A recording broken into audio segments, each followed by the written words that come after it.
அன்பின் 27/6/2020 கிறிஸ்துவுக்குள் பிரியமான பிள்ளைகளே, ஆண்டவராகிய இயேசு கிறிஸ்துவின் நாமத்தில் அன்பின் வாழ்த்துக்கள்.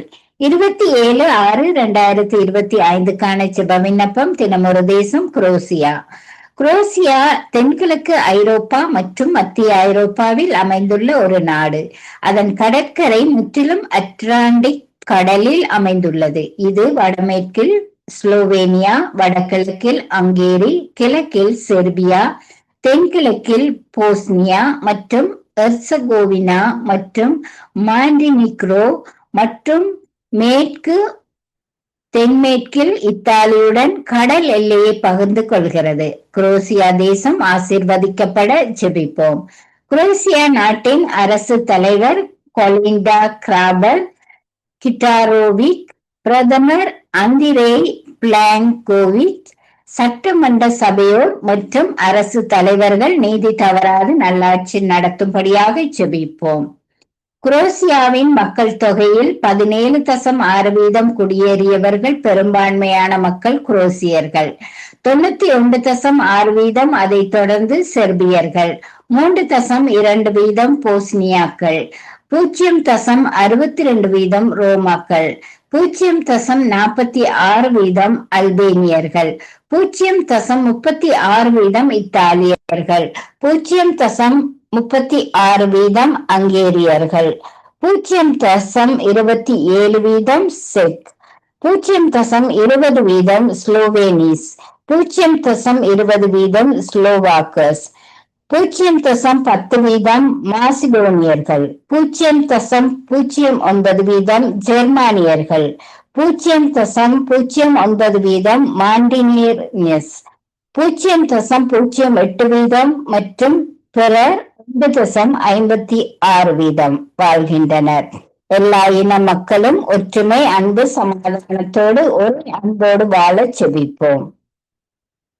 குரோசியா தேசத்தின் சமயங்களான 91.06% கிறிஸ்தவம், 4.57% சமய சார்பற்றோர், 1.47% முஸ்லிம்கள், 2.90% ஏனையோர். கிறிஸ்துவை அறியாத ஜனங்கள் ரட்சிக்கப்படும்படியாக ஜெபிப்போம்.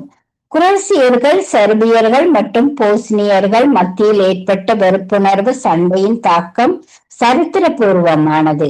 அதனுடைய மிகப்பெரிய தாக்கம் மக்கள் மத்தியில் அநேக தலைமுறைகளுக்கு மாறாத தழும்பாக இருக்கும். இவர்கள் மத்தியில் உள்ள மதம் மற்றும் இனம் பற்றிய கட்டுகள் அனைத்தும் இயேசு கிறிஸ்துவின் வல்லமையால் அகன்று போக ஜெபிப்போம். கத்தோலிக்க திருச்சபைக்கு சமுதாயத்தில் மிகுந்த செல்வாக்கு உண்டு. சில கத்தோலிக்க தலைவர்கள் மக்கள் மத்தியில் ஏற்பட பிரயாசப்படுகிறார்கள். அநேக மக்கள் இந்த சண்டையின் காரணமாக மனதளவில் பாதிக்கப்பட்டு உணர்வு பூர்வமாக வேதனையில் உள்ளனர். இவ்வாறு பாதிக்கப்பட்ட மக்களுக்கு கிறிஸ்தவ திருச்சபைகளில் இருந்து சிலர் உதவி செய்கின்றார்கள். இவை எல்லாவற்றிற்காகவும் மத கலவரங்கள் ஏற்படாதபடி செபிப்போம். குரோசியாவில் சுவிசேஷ திருச்சபையின் மக்கள் அனைத்து இன மக்கள் மத்தியிலும் தொடர்பு ஏற்படுத்தியதால் அநேக போஸ்னிய செர்பியர்களும் மற்றும் குரோசியர்களும் கிறிஸ்துவுக்காக ஆதாயம் பண்ணப்பட்டு கிறிஸ்தவ திருச்சபை ஐக்கியத்தில் இணைந்துள்ளனர். கிறிஸ்தவ திருச்சபைகளும் மிஷனரி இயக்கங்களும் இன சண்டையில் துயரம் அடைந்த மக்களுக்கு அளித்த ஆதரவானது சுவிசேஷத்தால் மக்களை அன்புக்குள் கொண்டு வர ஏதுவாயிற்று. சுவிசேஷ பணி செய்பவர்கள் எல்லைகளை தாண்டி உலகளாவிய கடவுளின் அன்பை தெரியப்படுத்த செபிப்போம். குரோசியாவில் இளைஞர்கள் அதிகமான எண்ணிக்கையில் வேலையில்லா திண்டாட்டத்தில் அவதிப்படுகின்றனர். வருங்காலத்தை குறித்து பெரிய நம்பிக்கை எதுவும் அவர்களிடம் இல்லை. சுவிசேஷ பணியாற்றுதலும் மற்றும் உண்மையான அன்பு மக்கள் மத்தியில் மனதில் நம்பிக்கையை கொடுக்கும். இதற்கு விசுவாசிகள் ஒத்துழைக்க வேண்டும். போதை வஸ்துகளுக்கு அடிமைப்பட்டவர்களுக்கு மத்தியில் கிறிஸ்தவ பணிகளும் நடைபெறுகிறது. இவைகள் எல்லாவற்றிற்காகவும் செபிப்போம். குரோசியாவில் 3ஆம் நிலை மாணவர்கள் மத்தியில் IFES மற்றும் CRU ஆகிய மாணவர் கிறிஸ்தவ ஊழிய இயக்கங்கள் ஊழியம் செய்கின்றனர். மாணவர்கள் மத்தியில் ஊழியம் செய்ய அதிகமான ஊழியர்களும் மற்றும் தன்னார்வற்ற தொண்டர்களும் தேவை. மாணவர்கள் ரட்சிக்கப்பட மற்றும் தேவைகள் சந்திக்கப்பட செபிப்போம். குரேசியா தேசம் இயற்கை அழிவுகளால் ஆன காட்டுத்தீ, வெள்ளம், காற்று, மழை, சுனாமி போன்ற இயற்கை அழிவுகளில் இருந்து தேசம் பாதுகாக்கப்பட செபிப்போம். குரேசியா தேசத்தில் வாலிபர்கள் போதை வஸ்து அடிமைப்பட்டவர்கள் விடுவிக்கப்படும்படியாக போதிய போதை தயாரிப்பவர்கள் மனம் திரும்ப ரட்சிக்கப்பட ஜெபிப்போம். இந்த விண்ணப்பங்களுக்காக ஜெபிக்கின்ற உங்கள் ஒவ்வொருவரையும் கர்த்தர் நிறைவாக ஆசீர்வதிப்பாராக. ஆமேன்.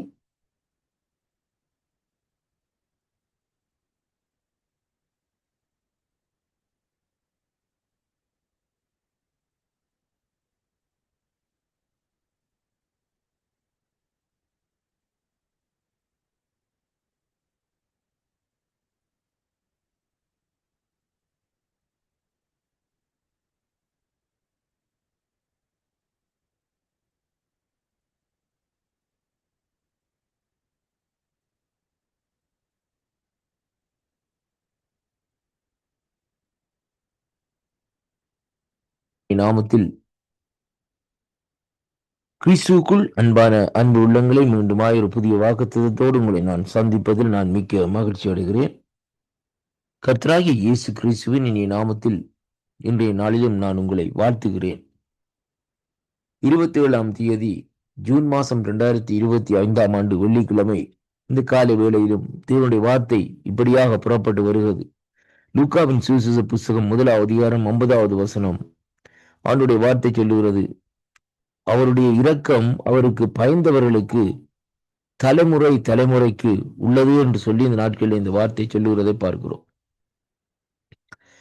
இங்கே மரியாளுடைய காரியத்தையும் அதே வேளையிலே எலிசபெத்துடைய காரியத்தையும் இந்த நாட்களிலே பார்க்கிற வேளையிலே இருவரும் சந்திக்கிற வேளையிலே தேவனுடைய ஆவியானவரால் அவர்கள் நிரப்பப்பட்டு அவர்கள் இந்த நாட்களிலே ஆண்டவரை மகிமைப்படுத்துகிறதை பார்க்கிறோம். மரியாள் சொல்லுகிற வார்த்தை என்னவென்றால், என் ஆத்துமா கர்த்தரை மகிமைப்படுத்துகிறது, என் ஆவி என் இரட்சகராகிய தேவனில் களிகூறுகிறது. அவர் நம்முடைய அடிமையின் தாழ்மையை நோக்கி பார்த்தார். இதோ இது முதல் எல்லா சந்ததிகளும் என்னை பாக்கியவதி என்பார்கள் என்று சொல்லி இந்த நாட்களிலே சொல்லப்படுகிறதை பார்க்கிறோம். அருமை பிள்ளைகளே, தேவனுடைய இரக்கங்களும் அவருக்கு பயந்திருக்கிறவர்களுக்கும் தலைமுறை தலைமுறையாக இருக்கும் என்று சொல்லி இந்த நாட்களில் வேதம் சொல்லுகிறது. அப்படியானால் அவருடைய இரக்கங்கள் நம்முடைய குடும்பத்துக்குள், நமக்குள்ளே, நம்முடைய சந்ததிக்குள் தலைமுறை தலைமுறையாக வர வேண்டுமா இருந்தால் முதலாவது நமக்குள்ளே கர்த்தருக்கு பயப்படுகிற பயம் இந்த நாட்களிலே இருக்க வேண்டும் என்பதைத்தான் இந்த வார்த்தைகளூடாக நாங்கள் கற்றுக்கொள்ளக்கூடியதாக இருக்கிறது. அன்பு பிள்ளைகளே, ஆண்டவருடைய இந்த மகத்துவமான வார்த்தை இந்த நாட்களிலே சொல்லுகிறது, அவருடைய இரக்கங்கள் அவருக்கு பயந்தவர்களுக்கும் எப்படியா இருக்குமாம், தலைமுறை தலைமுறைக்கும் இருக்குமாம். நம்முடைய தலைமுறை தலைமுறைக்கு அவருடைய இரக்கத்தை நாங்கள் பெற்றுக்கொள்ள வேண்டுமா இருந்தால் முதலாவது என்றென்றைக்கும் நாங்கள் அவருக்கு பயப்பட வேண்டும். சிருஷ்டிகராகிய கர்த்தருக்கு நாங்கள் பயந்திருக்கிற வேளையிலே தேவன் தன்னுடைய இரக்கத்தை நமக்குள்ளே மட்டுமல்ல, நம்முடைய தலைமுறை தலைமுறையாக, ஜெனரேஷன் பை ஜெனரேஷனாக தேவன் இந்த நாட்களில் அருளுகிறதை பார்க்கிறோம்.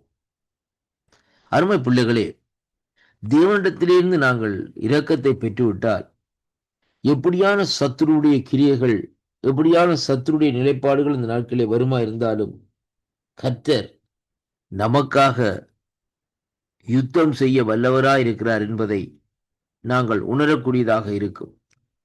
அருமை பிள்ளைகளே, நம்முடைய சூழ்நிலையிலே நமக்கு யாரும் இல்லை என்று சொல்லி கலங்கி கொண்டிருக்கிற வேளையிலும் கர்த்தர் இந்த நாட்களிலே நமக்காக யுத்தம் செய்கிற தேவனாய் இந்த நாட்களிலே இருக்கிறார். முதலாவது தேவனிடத்திலே இருந்து நாங்கள் அந்த இரக்கத்தை பெற்றுக்கொள்ள வேண்டும். அவரிடத்திலிருந்து அந்த இரக்கத்தை பெற்றுக்கொண்டிருக்கிற வேளையிலே அந்த இரக்கம் நம்மை இந்த நாட்களிலே மூடி பாதுகாத்து கொண்டு இருக்கிறதை அங்கே காணக்கூடியதாக இருக்கிறது. அருமையான கர்த்தருடைய பிள்ளைகளே, அன்பு பிள்ளைகளே, தேவனிடத்திலே இந்த இரக்கத்தை பெற்றுக்கொள்ள வேண்டுமா இருந்தால் தேவனுடைய சமூகத்திலே இந்த நாட்களிலே அவரை நாங்கள் அனுதினமும் நாடி தேடி அவர் அண்டையிலே வருகிற வேளையிலே தேவன் தன்னுடைய இரக்கங்களினால் நம்மை முடிசூட்டி நடத்துகிற தேவனாய் இருக்கிறதை அங்கே பார்க்கிறோம். அருமையான அன்பு பிள்ளைகளே, வேதம் சொல்லுகிறது, தம்முடைய புயத்தினாலே பராக்கிரமம் செய்தார், இருதய சிந்தையில் அகந்தே உள்ளவர்களை சிதறடிக்கிறார் என்று சொல்லி இந்த நாட்களில் வேதம் சொல்லுகிறது. தேவன் தன்னுடைய புயத்தினாலே பராக்கிரமம் செய்கிறார், இருதயத்திலே இந்த நாட்களிலே அகந்த உள்ளவர்களை சிதறடிக்கிறாராம். ஆனால் அவரிடத்திலே இந்த இரக்கத்தை பெற வேண்டுமாயிருந்தால் நமக்குள்ளே ஒரு பயம் இந்த நாட்களிலே இருக்கிற வேளையிலே கர்த்தர் என் அருகிலே நிற்கிறார், எப்பொழுதும் என் தேவனாகிய கர்த்தர் என்னோடு கூட இருக்கிறார் என்ற பயத்திலே இந்த நாட்களில் நாங்கள் வாழ்ந்து கொண்டிருப்போமா இருந்தால், அருமை பிள்ளைகளே, தேவன் நம்மோடு கூட இருந்து நம்மை இந்த நாட்களிலே நடத்த வல்லவராய் இருக்கிறார் என்பதைத்தான் இந்த வாக்குத்தத்தூடாக இன்றைக்கு நாங்கள் காணக்கூடியதாக இருக்கிறது. அவருடைய இடங்களில் அவருக்கு இந்த நாட்களில் நாங்கள் பயப்படுகிற வேளையிலே அவருடைய இரக்கம் நம்மை சூழ்ந்து கொள்ளும். அருமையான அன்பு பிள்ளைகளே, அவரிடத்திலே இந்த நாங்கள் இரக்கத்தை பெற்று தயவை பெற்று வாழுகிற வேளையிலே தேவன் நாட்களிலே நம்மை இந்த நாட்களிலே எப்படிப்பட்ட சூழ்நிலையிலும் அவர் மூடி நம்மை பாதுகாத்து வழி நடத்துகிறார். இந்த வாக்குத்தத்தம் உங்களுக்கு ஆசீர்வாதமாக இருக்கும் என்று விசுவாசிக்கின்றேன். கர்த்தர் உங்களை ஆசீர்வதிப்பாராக. ஆமென்.